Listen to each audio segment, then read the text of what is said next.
Zigi zigi ranetsa zimari redu zinyowani rakabhekwa negoridhe sekutaurwa kwazviri kuitwa. Panapa muri yeZimbabwe ndiri kusangana nevamwe vanozvita Senator Douglas Ngonzora.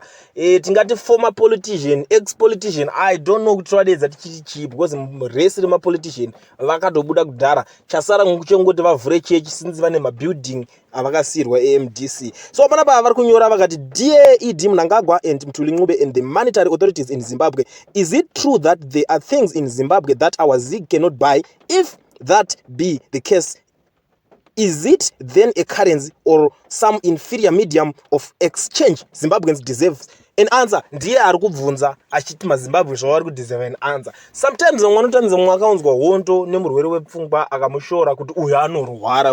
But panapa chatiri kumboita ndechekudai so tiri kuti munhu wese anenge ataurawo zvaari kutaura totry kusvitsa isusu munoziva kuti veCool TV nyaya dzedu dzosvika ikoko direct because anadhaga vachera vakataura havachateererwa dzisvike ikoko. So panapa vadhagi vane mubvunzo wavari kubvunza kuhurumende nekuna Mtuli finance minister kuti iyi yamagadzira iyi imari here kana kutiwo zvingoriwo zvimwe zvinhu zvamakasota panapa kuti vana veZimbabwe vangoningirira zvekungojutana jutana because mari iri kunze haisi kukwanisa kunge ichitenga zvimwe zvinhu munyika.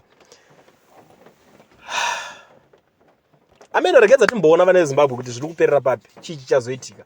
Inini zvangu munoziva kuti nyaya 24/7 panapa tingatoswera panapa tichionesana kuti mari inonzi aitenge petro mari inonzi ainingirikine but regedza timboona vamudhagi ndo mashoko avo vari kutaura rakati saka regedza tangu tingovasvitsira tichisvitsawo kwamuri memhuri yeZimbabwe tozviziva kuti is one of the politician the former politician akamakwa vanhu vanangana basa naye munhu wekuti chero akapfuura apa hakuna anombomusimudzira maoko kuti dhagi vanongosiya achingodarika because vanenge vachingoti chero vanhu vekuziva vemuraini vatori nane kumhoresa than iye nenyaya yezvinhu zvavakaita kuMDC ikoko.